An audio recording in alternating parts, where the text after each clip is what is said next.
earn? Are you in a relationship or are you single? How much does that cost? Are you frequently intervened with these kind of questions and left feeling awkward and nervous? Let's look at some effective ways to deal with this awkward situation. First, let's look at a very elementary yet an extremely effective approach, which is to be direct. So, if someone asks me, how much do you earn? I could respond to them by saying, don't mistake me, but I would prefer not to answer that question. Or I could say, don't mistake me, but I would rather not answer that question. Remember, the tone is really important. Stay polite and gracious to avoid giving an impression that we are trying to outsmart the other person. But being straight doesn't go down too well with everybody, or they wouldn't take no for an answer. For this group of people, we have another approach, which is the high road approach, to use witty comebacks graciously. So without further ado, let's look at few scenarios and how to deal with these situations. How much do you earn, by the way?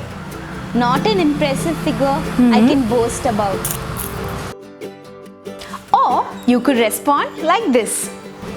How much do you earn, by the way? Well, I would say not even half my worth.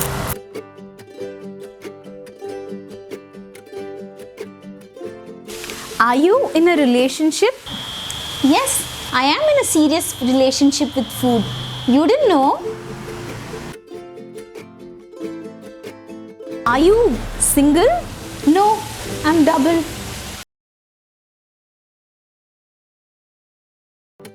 When are you planning to get married? Whenever you give that blank check that you promised. Or you could respond like this.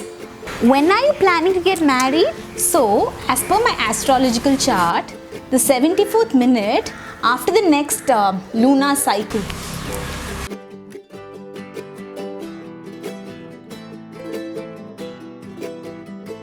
How much does that cost? I got it at a good deal actually. Or you could respond like this. I love your watch. How much does it cost? Oh, not as much as it looks really. You plan to have kids anytime soon? I'm thinking maybe July 1st, 8 a.m. I'm sure the scenarios were relatable. The idea here is to refrain from answering a question that is too personal and not to humiliate or bring down another person. So remember, if it's an elderly person we are dealing with, use the most modest comeback. Additionally, remember to post a question promptly after your comeback so that you divert the attention either on the person or the situation around. For example, if the person asks us, how old are you? We could respond to them by saying, pretty old. My memory can't even recollect my own age. So, do you want to go grab something to eat? So, with that, we'll call it a wrap. Remember to share your encounter with an awkward or nosy questions in the comment section below. Hope you enjoyed the video. Remember to like, share and subscribe to my channel if you like the content, and have a good week ahead.